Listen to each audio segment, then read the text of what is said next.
Ellie didn't remember falling. One moment, she was reaching for the coffee pot. The next, cold tile met her cheek, and shattered glass glittered inches from her eyes. No sound escaped her lips. Ray wasn't home. But then again, he never really was.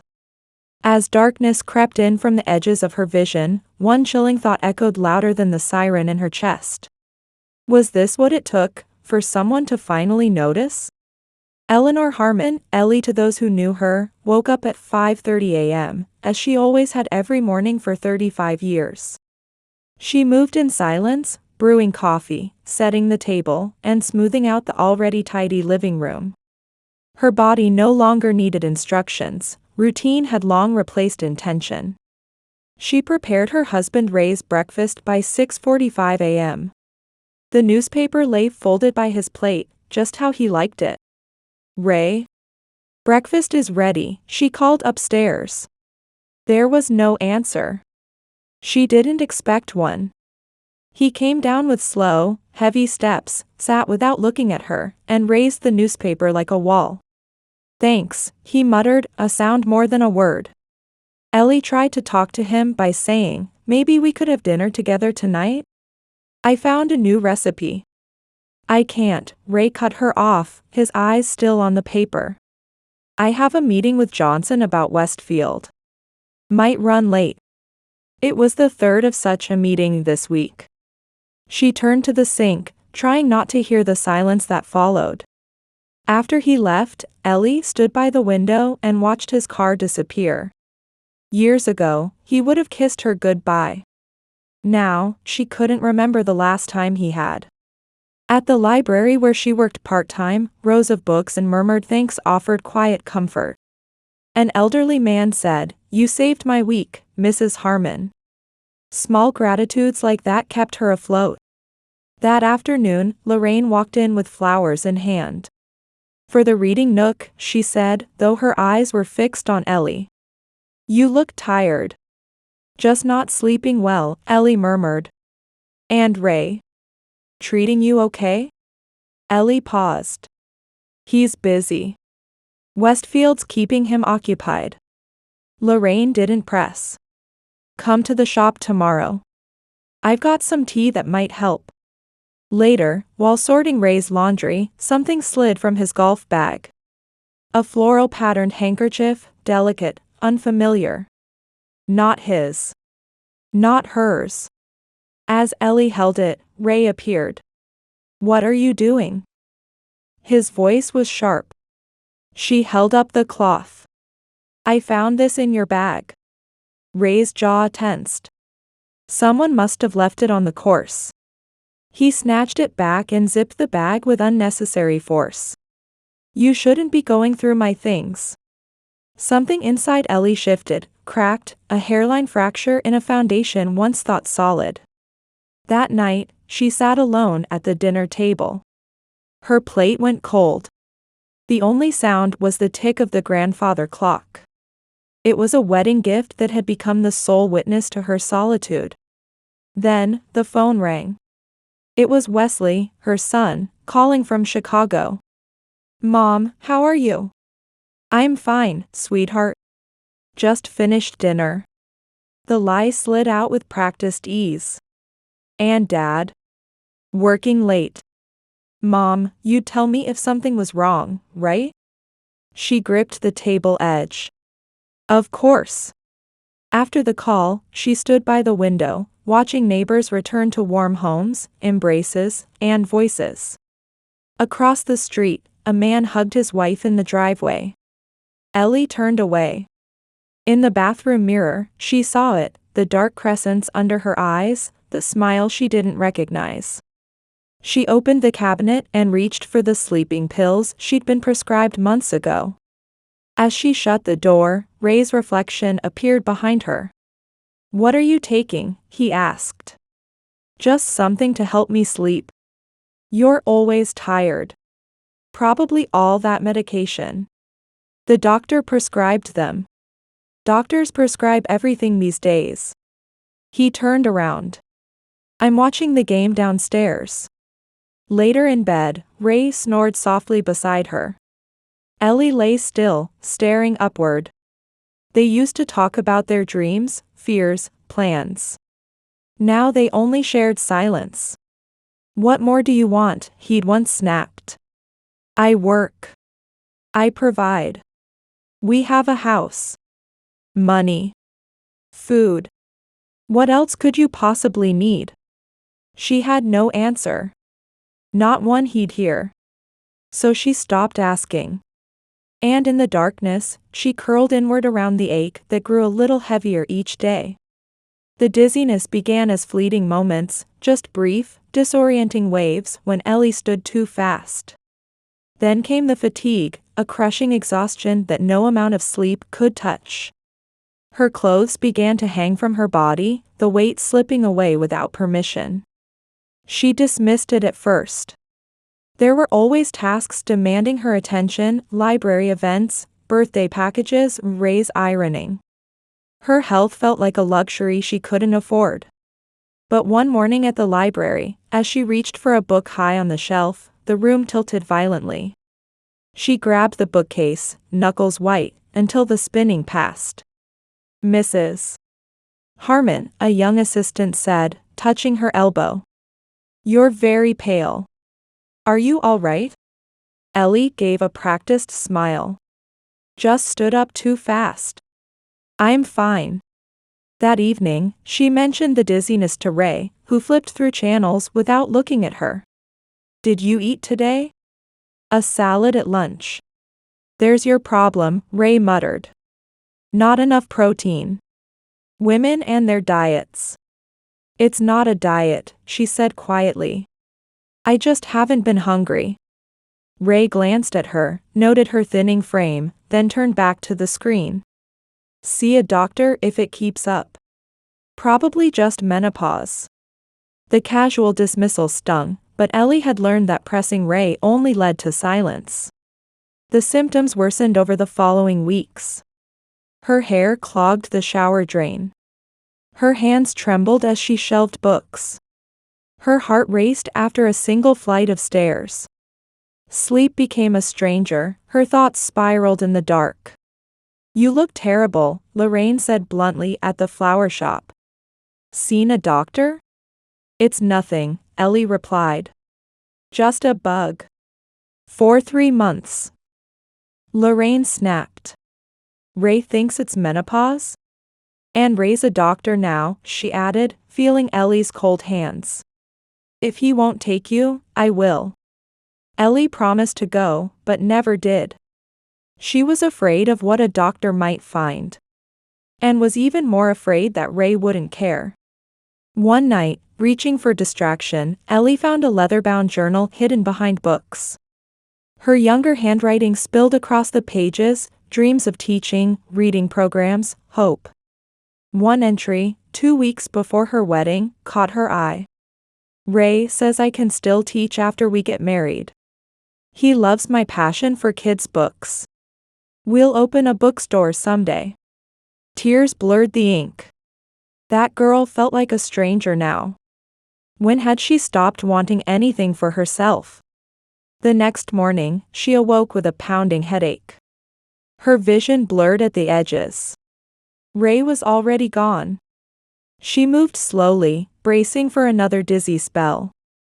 In the kitchen, her hand missed the coffee pot. She tried again. The world felt too bright, sounds too sharp. The smell of coffee turned her stomach. She reached for the counter. The kitchen tilted. The pot slipped from her hand and shattered on the floor. She collapsed, her cheek pressing into the cold tile. Time lost meaning. She drifted in and out of awareness. Sticky coffee. Shards of glass. She couldn't move. Eventually, she crawled to the counter, pulled herself up, and reached the phone. She tried calling Ray. Only to be answered by voicemail. "Ray. I'm not well. Please call." She sounded like someone else. She called Lorraine with trembling hands. "I think I need help." "Ellie? What's wrong?" I fell. Everything's spinning. Ray's not answering. I'm coming now. Don't move. Ellie sank into a chair and waited. The clock ticked like thunder. She tried Ray again. Voicemail. Again. She remembered the library. She was supposed to be there. She stood, stepped forward, and collapsed again. The next thing she saw was Lorraine's face, frantic and close. She's conscious, but keeps passing out. 437 Maple. Please hurry. The library, Ellie whispered. Forget the library, Lorraine said. The ambulance is coming. Where's Ray? Meeting. Client. Lorraine's jaw clenched. She called Ray. Raymond, it's Lorraine. Ellie's collapsed. We're heading to Cedar Street Hospital. She hung up as her eyes hardened. He said he'll meet us there. But her voice said otherwise. Sirens neared. Ellie wanted to apologize for the mess, but darkness dragged her down again. In the ambulance, beeping and questions blurred around her. She closed her eyes. In the ER, lights blazed, voices barked. Needles pierced her skin. Where's her husband? He's coming, Lorraine said, but even she no longer believed it. Tests. Charts. Murmurs. Severe dehydration, malnutrition, extreme stress. As night fell, Ellie lay beneath an IV drip. The room was quiet now. Lorraine sat beside her. Wesley's on his way. You didn't need to. You're his mother. He deserves to know. And Ray? Ellie asked. He said he'd be here. But the chair beside her stayed empty. One text lit up her phone. Stuck in meeting. We'll visit tomorrow. Get rest. She stared at the message until the screen went dark. The room felt vast. The distance between them, immeasurable. Lorraine, she whispered, what's happening to me? Her friend took her hand. The doctor will explain. But Ellie, you've carried too much, for too long, all alone. Ellie looked at the window. She only saw darkness outside. Her reflection was pale and ghost-like. And next to her bed, an empty chair. The hospital room was hushed, save for the rhythmic beeping of monitors and the soft squeak of nurses' shoes. Pale stripes of morning light cut across the blanket covering Ellie's legs. She had barely slept, disturbed by strange noises and by the emptiness of the chair beside her. Lorraine had stayed late, leaving only at midnight with a promise to return early. Call me if you need anything, she'd said, placing Ellie's phone on the table. Her night was just a blur of nurses checking vitals and adjusting tubes. Each time the door opened, Ellie hoped, absurdly, that it might be Ray. But it never was. As day broke, she stared at her phone, no calls, no new texts, just the one from last night. Stuck in meeting. We'll visit tomorrow.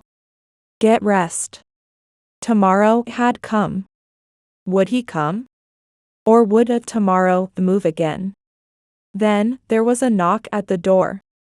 A woman in a white coat entered with a clipboard in hand. Mrs. Harmon?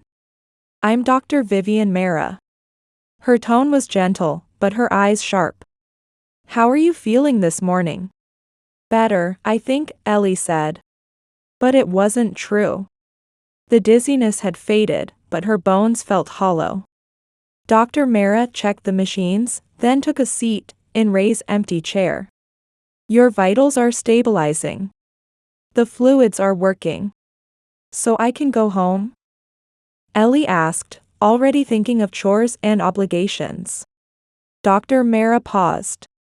May I call you Eleanor? Ellie, please. Ellie. I reviewed your labs. And I'm concerned about more than your fall. Ellie's heart jumped. The monitor beeped faster. You're severely dehydrated, nutritionally depleted, and your cortisol is sky high. You've been under immense stress for months, haven't you? I've just been busy, Ellie said. Dr. Mara tilted her head. Too busy to see a doctor for 3 months? Ellie looked at her hands. It didn't feel urgent enough. Not urgent enough? The doctor's voice sharpened. Ellie, your body was shutting down. Birds flew outside the window, gliding through an open sky Ellie hadn't noticed in years. My husband thinks I'm dramatic, she whispered. Menopause, sensitivity. After a while, you believe them. Dr. Mara's brows knit. Has he been told about your condition? He said he'd come today. The doctor glanced at the empty chair. Has he ignored your health before? He's busy, Ellie said, but the words rang false. That wasn't my question. Ellie met her gaze. There was no judgment, only concern. Years, she admitted. It started small. Then big things. He didn't come to my biopsy 5 years ago. Dr. Mara leaned closer. Ellie, this isn't just physical. Emotional neglect leaves marks too. Your body is telling your truth.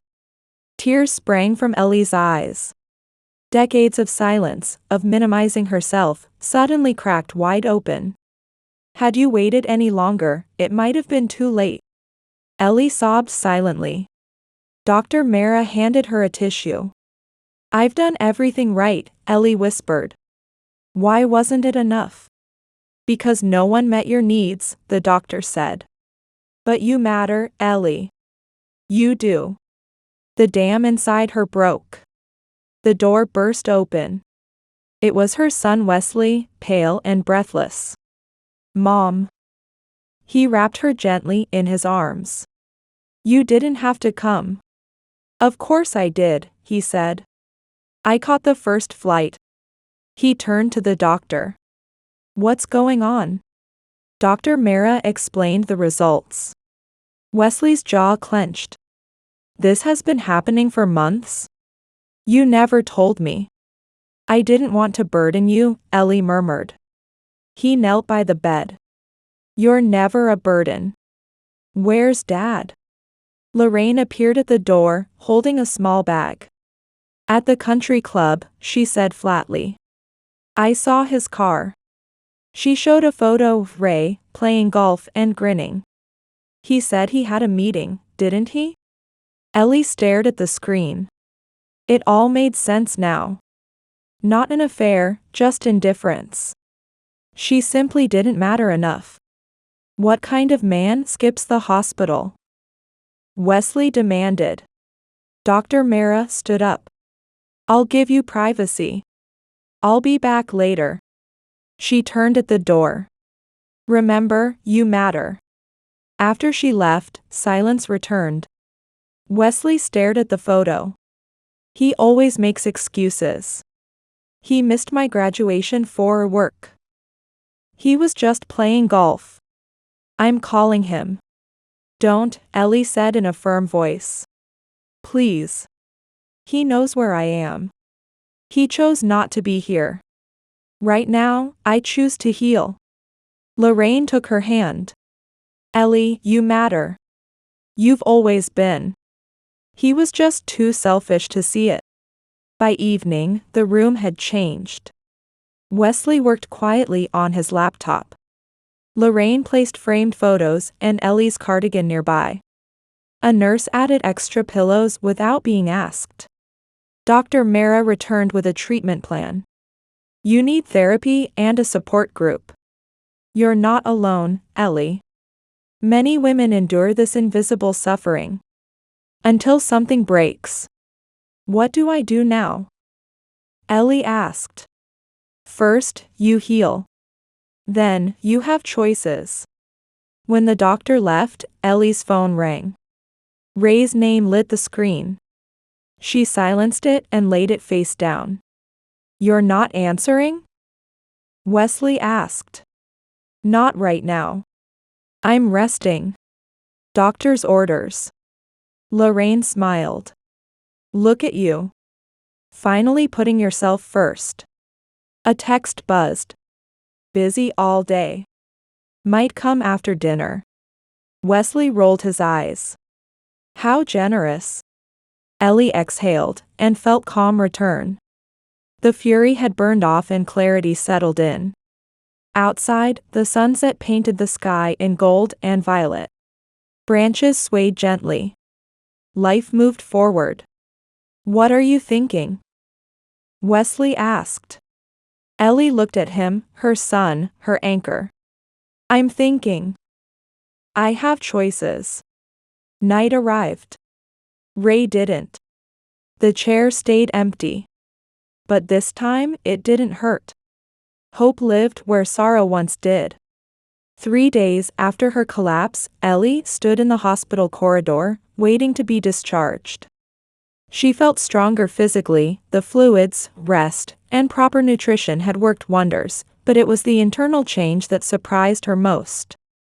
Something had shifted during those 3 days, a fundamental realignment that began with Dr. Mara's words, "You matter." Ray had finally visited on the second day, bringing flowers that still had the grocery store price tag attached. He'd stayed 20 minutes, filling the time with complaints about having to reschedule his golf game and stories about work, barely asking about her condition. So when can you come home? He'd asked eventually while checking his watch. The house is a mess. The next day, as she waited for Wesley to bring the car around, Ellie saw Ray approaching from the elevator, his expression a careful blend of concern and impatience. Finally, he said, reaching for her small overnight bag. I had to leave a meeting early to get here. Ellie didn't release the bag. Wesley's taking me home. Ray's hand dropped. What? I took time off work to pick me up. Yes, Ellie interrupted, her voice calm. But not to stay with me, which is what Dr. Mara recommends for the next few days. Wesley's taken the week off. Ray's frown deepened. That's unnecessary. You're fine now. I'm not fine, Ray. The words came out clear and steady. I collapsed because my body is shutting down from years of stress and neglect. The doctor said if Lorraine hadn't found me, I might not have survived. You're being dramatic again, Ray said dismissively, but there was a flicker of unease in his eyes. People don't die from stress. Actually, they do, came Wesley's voice as he joined them. The doctor explained it all quite clearly. Mom's condition was life-threatening. His tone was cold as he challenged his father. Ray glanced between them, clearly unprepared for this united front. Well, I'm here now. I can drive you home. Wesley is taking me home, Ellie repeated. He's staying with us for a week to help me recover. Fine, Ray said after a moment, raising his hands in surrender. Whatever you think is best. I need to get back to the office anyway. We'll talk at home. As Ray walked away, Wesley touched his mother's arm. You okay? Ellie watched her husband's retreating back, the straight shoulders, the confident stride of a man who had never doubted his place in the world or questioned whether he deserved to occupy it. Yes, she said, surprising herself with the truth of it. I'm okay. The drive home was quiet. Ellie watched the familiar streets pass by with new eyes. Had the maple trees on Cedar Avenue always been so vibrant? Had the old Victorian on the corner always had such charming blue shutters? It was as if a film had been lifted from her vision, allowing her to see clearly again. At home, Wesley carried her bag inside while Ellie paused in the entryway, observing the house she had maintained meticulously for decades. Everything was in its place, the surfaces were dusted, the floors were vacuumed, the pillows were arranged neatly, yet it felt strangely unfamiliar, like a stage set rather than a home. I'll make some tea, Wesley offered as he headed to the kitchen. Ellie drifted to the living room, drawn to the bookshelf where she'd found her old journal. It was still there, wedged between classic novels. She pulled it out, running her fingers over the worn leather cover, and carried it to her favorite chair by the window. The journal fell open to an entry from just before her wedding. Ray says I can still teach after we're married. He says my passion for children's education is what made him fall in love with me. How quickly those promises had faded after the wedding. First, it was, let's wait a year until we settle down. Then, we need to save up for a house first. Later on, you don't need to work, my salary is enough. And finally, when Wesley was in school, it's too late to start a career now. Each discouragement was subtle, draped in concern or practicality, until her dreams had been packed away as thoroughly as her wedding dress. Wesley returned with tea, setting it beside her. "What's that?" he asked, nodding at the journal. "My old dreams," Ellie said simply. She closed the book and looked up at her son. "Wesley, I need to talk to you about something important." Wesley sat across from her, his expression serious. "Anything, Mom?" "I'm not happy," she said, the admission both painful and freeing. "I haven't been happy for a very long time."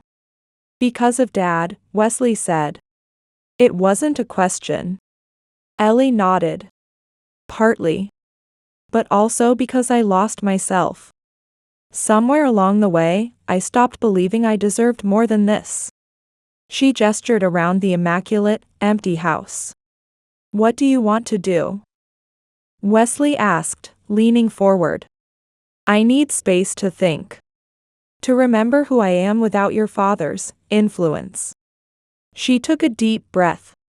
"I'm considering moving out, at least temporarily." Wesley's eyebrows rose, but he didn't look shocked. "I think that's a good idea. You could come stay with me in Chicago for a while." "Thank you, but no," Ellie said gently. "I need to do this on my own. Find my own place, make my own decisions." She smiled slightly. "It's been a long time since I did that." Before Wesley could respond, they heard the front door open. Ray returned from work earlier than usual. He entered the living room, his gaze immediately going to the tea service for two, then to the journal in Ellie's lap. "What's going on?" he asked, loosening his tie. "Some kind of mother-son conspiracy?" The old Ellie would have rushed to reassure him, to smooth over his insecurity with self-deprecation and attention. The new Ellie simply said, "We're having tea. Would you like some?" Ray's eyes narrowed at her calm tone. "No." He turned to Wesley. "I thought you were here to help your mother recover, not turn her against me." "That's not what's happening, Ray," Ellie said before Wesley could respond. "Please sit down. We need to talk." Something in her voice, its unfamiliar firmness, perhaps, made Ray take a seat, though his posture remained defensive. "I've been thinking about our marriage," Ellie began. "Oh, here we go," Ray interrupted. "You get a little sick, and suddenly everything is my fault." Classic emotional overreaction. Wesley stiffened, but Ellie laid a hand on his arm. "Let me handle this," she said quietly. She turned back to Ray. 3 days ago, I collapsed on our kitchen floor. I laid there for hours, calling your name, before Lorraine found me. "Where were you, Ray?" "I was in a meeting," he said automatically. "I told you that." "No," Ellie said, her voice steady. "You were playing golf. Lorraine saw you at the country club. She has photos."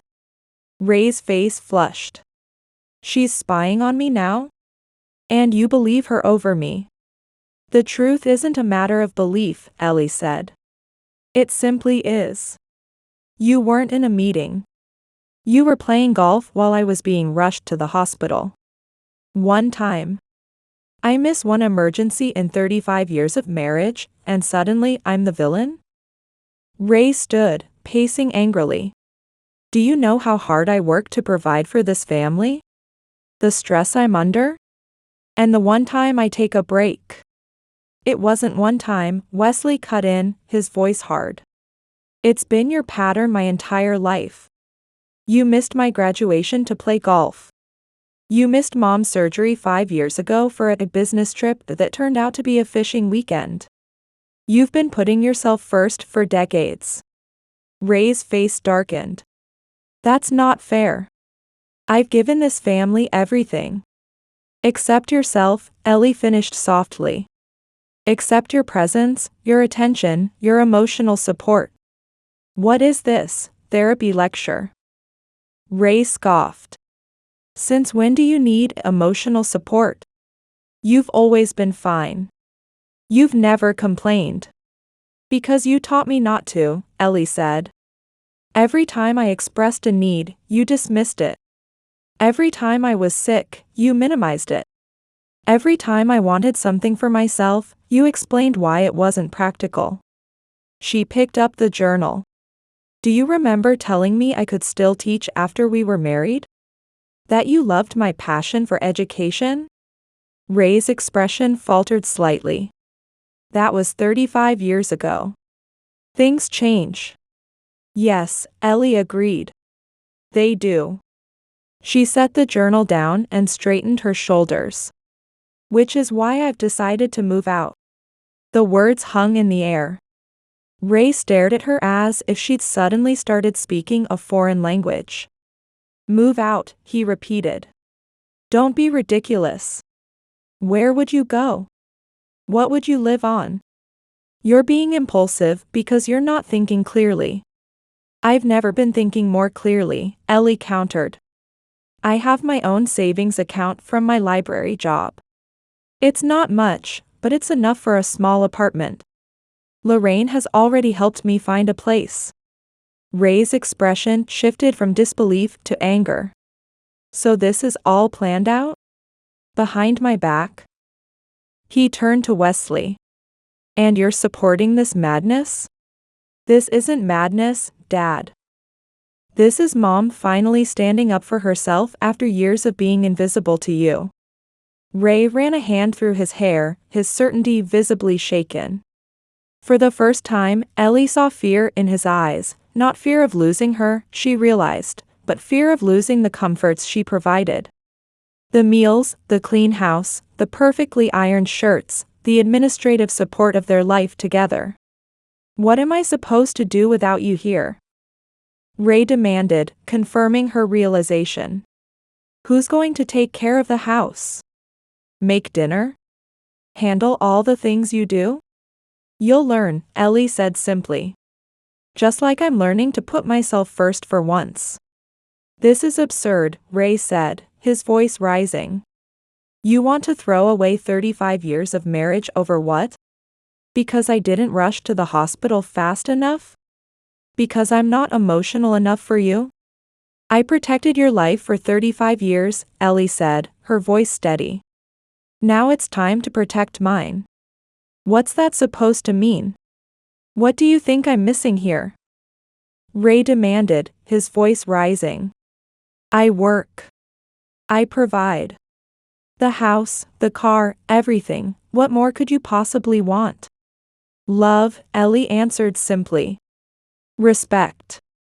Kindness. Connection. Ray waved his hand dismissively. Emotional nonsense. Not nonsense, Ellie said. The difference between living and just existing. She stood, gathering her journal. Wesley is helping me pack this weekend. I'll be gone by Sunday. As she walked past Ray, he grabbed her arm. You can't just throw away 35 years over feelings, Ellie. That's ridiculous. You're being dramatic again. For the first time, his words didn't make her doubt herself. She gently removed his hand. No, Ray. I'm finally being honest. The next day, Ellie visited the small apartment Lorraine had found for her. It was walking distance from the library, just one bedroom, but bright and clean, with large windows and a small balcony. As she stood in the empty space, imagining it filled with just her own things, arranged according to just her own preferences, a weight seemed to lift from her shoulders. I'll take it, she told the landlord. Back at the house, she began the careful task of separating her life from Ray's. Which books were truly hers? Which dishes did she actually want? What clothes represented the woman she was becoming, not the woman Ray expected her to be? Ray alternated between angry tirades, cold silence, and occasional awkward attempts at reconciliation, bringing home flowers one day still with the price tag attached, offering to let her redecorate the living room, even suggesting therapy, though he made it clear he thought she was the one who needed fixing. Through it all, Ellie maintained her quiet resolve. Every time doubt crept in, she remembered Dr. Mara's words, "You matter." She remembered the empty chair beside her hospital bed. She remembered 35 years of shrinking herself to fit into the narrow space Ray had allocated for her in his life. 2 weeks after Ellie announced her decision, Ray arrived late to an important client meeting, distracted and unprepared. His presentation faltered, his numbers were wrong, and the client left unimpressed. "What's going on with you, Ray?" his colleague asked afterwards. "You've been off lately. Everything okay, at home?" Ray's face froze, the question hitting a nerve he hadn't known was exposed. Home. The word conjured images of an empty house, unmade beds, a silent kitchen. Of shirts he didn't know how to iron properly, bills he didn't know how to organize, 1,000 small tasks he'd never bothered to learn because Ellie had always handled them. For the first time, Ray faced the possibility that he had taken for granted the very foundation his comfortable life was built upon. And now that foundation was leaving, taking an apartment across town, reclaiming her name and her time and her dreams. "I'm fine," he said automatically, but the words rang hollow even to his own ears. Ellie's new apartment was modest, a single bedroom, a narrow kitchen, and just enough space for one, but it was hers. On her first night, she woke up in the dark, momentarily confused by the unfamiliar quiet. Then she remembered. This place wasn't just a building, it was her beginning. No one else's schedule to follow. No one else's moods to anticipate. She exhaled slowly, letting the stillness settle over her, and felt a tear escape, not from sadness, but relief. In the weeks that followed, Ellie built a life on her own terms. She started her mornings with coffee on the balcony, watching the sun rise over the rooftops. In the evenings, she wandered the nearby park, exchanging nods with familiar faces. She ate when she felt like it, cooked what she wanted, and sometimes skipped meals just because she could. Wesley called every day. "How are you, Mom?" "Really?" "I'm good," Ellie replied, and each time, it rang truer. "I'm learning what it means to be me again." At the library, her coworkers noticed the shift. "You seem different," her supervisor said one afternoon. "Lighter." "I feel lighter," Ellie replied, smiling. The truth was, she'd spent decades navigating Ray's moods, managing his comfort, silencing her own discomfort. Now, her energy was hers to spend, on the people who visited the library, on the stories she loved, and on rediscovering beauty in small, ordinary things. She kept her old leather journal on her desk, no longer hidden. On lunch breaks, she read through it, pages filled by a younger version of herself who still believed she could make a difference. One entry read, "Children need stories that tell them they matter.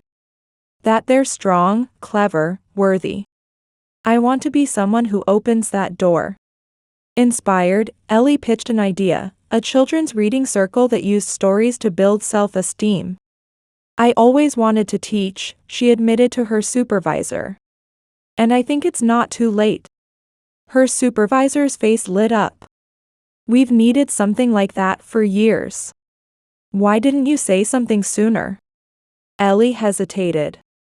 Why hadn't she? Because Ray had once called the idea cute but impractical. Because she'd been too busy maintaining someone else's comfort. Because she'd stopped believing her dreams mattered. "I wasn't ready before," she said quietly. "But I am now." The library gave her a small budget. Ellie made flyers and sent them to schools. She selected stories at night, surrounded by books on her bed, chaos that would have never flown in her old home, but was welcome there. The first session exceeded expectations. 15 kids came, wide-eyed, noisy, excited. Ellie had feared she'd forgotten how to connect. But as she read aloud, her voice fell into rhythm, shifting with each character, drawing gasps and giggles and eager hands in the air. Parents lingered afterward, asking for schedules. One woman, hesitant, approached with a little girl. "Mrs. Harmon," she asked. "You probably don't remember me. Jessica Miller, Jessica Thompson, back then. You helped me find books when I was in 5th grade." Ellie looked at her closely. "Nancy Drew and Encyclopedia Brown," she said. Jessica lit up. "You remember." She gestured to the girl. "This is Lily. I've told her about you for years. When I saw the flyer, I had to bring her." Her voice softened. "You made me feel smart when no one else did. You didn't give up on me." Ellie's throat tightened. Even during those silent years, she'd made a difference. "Thank you," she said, and meant it more than words could say. Soon, the program doubled to 2 sessions a week. A local paper ran a small feature. Ellie found herself fielding emails from teachers and planning story themes with a joy she hadn't felt in decades. A month later, Wesley visited. "You look different," he said, watching her from across the table. "How so?" "Alive," he said. "You're choosing you now. I'm proud of you." That night, as Ellie sat by the window watching gold and violet streak the sky, her phone buzzed. Ray's name flashed. He'd called before, asking about bills or offering to grab dinner sometime. She let it ring. Not out of anger, but clarity. She was choosing herself that night. The next morning, Ellie listened to Ray's message while preparing her coffee. "Ellie, it's me. I saw you in the paper. The reading program looks. It looks good. You always were good with kids." There was a long pause. "Anyway, I found more of your books in the guest room. Let me know if you want them." Another pause. "You look well in the photo. That's all. Bye." Ellie set the phone down, a storm of feelings rising: confusion, nostalgia, closure, maybe even pity. There had been no apology in Ray's voice, no acknowledgement of the years that had worn her down, only a cautious nod that she existed beyond her role as his wife. But for Ray, that alone was monumental. Later that week, Dr. Mara's office called to schedule a follow-up. Since her hospitalization, Ellie had regained her strength, her color had returned, and the bone-deep fatigue was gone. Her physical renewal mirrored the emotional one taking place quietly but steadily inside her. "Your numbers are excellent," Dr. Mara said, reviewing the chart. "Blood pressure, cortisol, nutritional levels, all right where they should be." She looked up and smiled. "But honestly, I could tell just by seeing you." "How do you feel?" "Like myself," Ellie said. "Or maybe a version of myself I'm still discovering." "That's how it should be," Dr. Mara replied. "Recovery isn't about going back. It's about stepping into something better." She hesitated before asking, "And your husband? Any changes there?" "We're still separated," Ellie answered. "He calls occasionally. Mostly to talk about mail or bills." "And how does that feel?" Ellie thought about it. "Peaceful," she said slowly. "There's sadness, yes. 35 years means something.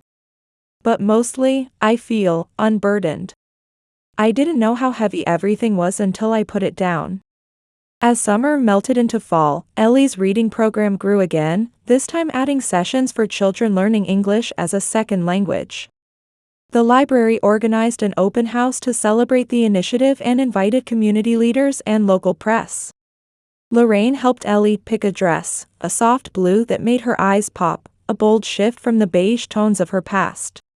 Ray called me, Lorraine said on the way home. He asked how you were. What did you say? Ellie asked. I told him the truth, Lorraine replied. You're thriving. He sounded lost. I almost felt sorry for him. Almost? Ellie raised an eyebrow. I still haven't forgiven him for the golf course, Lorraine smirked. But people can change, if they want it badly enough. On the night of the open house, the library shimmered with string lights and displays of children's drawings inspired by Ellie's storytelling sessions. A podium had been placed by the entrance, though Ellie had asked to keep her speech short.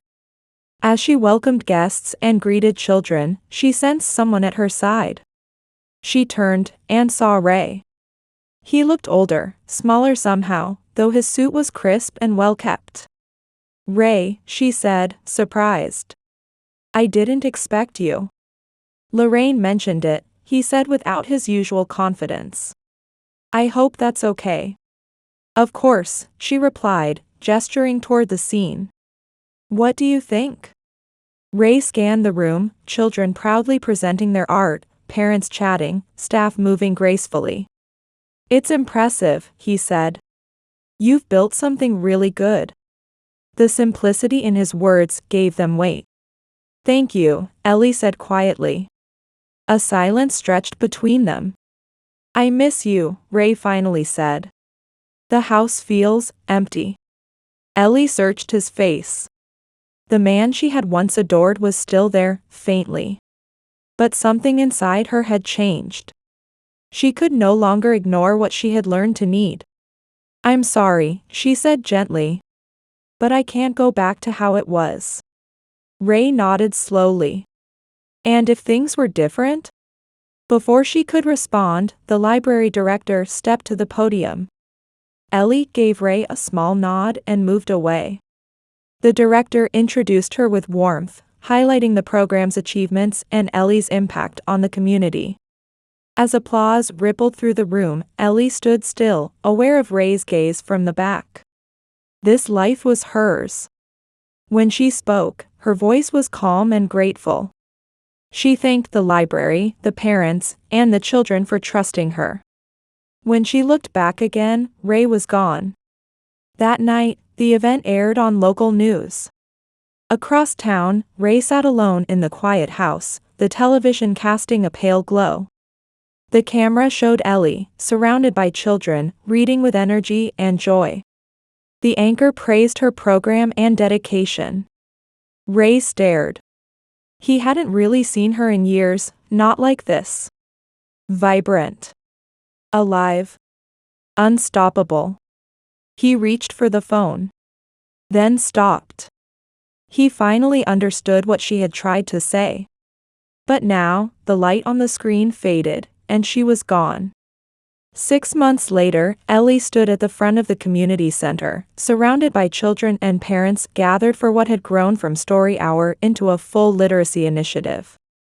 Her old journal sat beside her lesson plans, a quiet reminder of the girl who once dreamed and the woman who now lived those dreams. Lorraine appeared at her side with a modest bouquet in hand. From the shop, she said. For 6 months of freedom well lived. Ellie smiled, breathing in the flower's sweetness. Sometimes it still doesn't feel real. It always was, Lorraine replied. You just finally gave it room to grow. As the children settled on cushions, Ellie opened a book, one she had written. The story, born of quiet nights alone and stitched from her healing, told of a bird who had forgotten she could fly. A local artist had offered to illustrate it, enchanted by the story's soft rebellion and steady hope. A small publisher had agreed to print a limited run. Once, there was a bird who lived in a golden cage, Ellie began, her voice warm and even. She believed her wings had failed her, until one day, someone reminded her, they had never stopped growing. Children leaned in, wide-eyed and silent. Near the front, Lily hugged the book Ellie had signed just for her, and in the back, Jessica watched with quiet pride. When Ellie reached the ending, the bird soaring into a vast sky, building a nest of her own design, she noticed a figure in the doorway. Ray. He stood motionless, watching. Their eyes met for a breath. He nodded, small, subdued, not asking, not apologizing, just acknowledging. Then he turned and walked away. Ellie felt no bitterness, no longing. Only understanding. She turned back to the children and read the final lines aloud, and though the bird sometimes missed the safety of her cage, she never again forgot the sky or the strength of her own wings. The room erupted in applause and eager voices asking for another story. Ellie promised they'd read more next week. Sunlight spilled through the windows, lighting the pages in her lap, the children's faces, and her own hands, steady now, firm and free. Later, on her walk home, she paused in the park to watch a flock of birds curve against the painted sky. A line from Dr. Meredith surfaced like breath: "Neglect doesn't always leave bruises, but it leaves scars." The scars remained, faint now, softened by time and purpose. They no longer defined her. They marked how far she had traveled. Twice, Dr. Mara had saved her, once by diagnosing her failing body, and again by naming the silent grief that had hollowed her spirit. "You matter," she had said.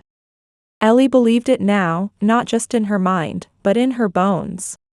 She walked the final stretch toward home, the air cool on her skin, her path open, her future unwritten, her story finally her own.